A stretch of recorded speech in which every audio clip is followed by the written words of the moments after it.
আসসালামু আলাইকুম। স্বপ্ন এরগোতে আপনাদেরকে স্বাগতম। আজকে আপনাদের সাথে একটা খুশির সংবাদ শেয়ার করব।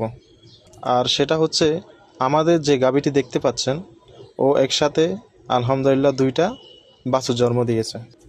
একটা ষাঁড় বাছুর আর একটা বকনা বাছুর। তো গাভীটি প্রায় বেলা 12টার দিকে বাছুর জন্ম দেয়। তো বিষয়টা যখন আমরা আমাদের ডাক্তার সাহেবকে জানালাম, উনি তো শুনে অনেক অবাক হয়ে গিয়েছিলেন।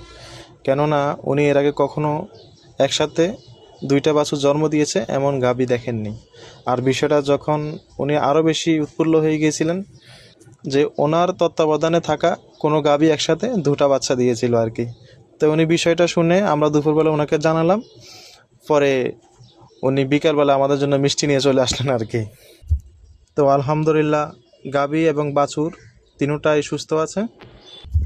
তো গাভী বাচ্চা জন্ম দেওয়ার পরই আমরা 10 লিটার পানিতে চিটাগুড় মিশিয়ে গাভীকে খাওয়ালাম। খাওয়ানোর পরে আলহামদুলিল্লাহ 24 ঘন্টার ভিতরেই গাভীর যে গর্ভফুল সেটা ঝরে গিয়েছে।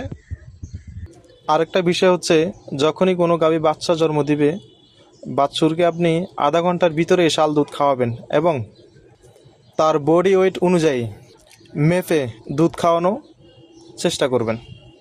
আর যেহেতু আমাদের এই বাছুর দুইটার ওজন প্রায় 30 কেজি প্লাস হবে, তো আমরা এই বাছুর দুইটাকেই 3 লিটার করে তিন তিন বেলা 6 লিটার দুধ খাওয়াই।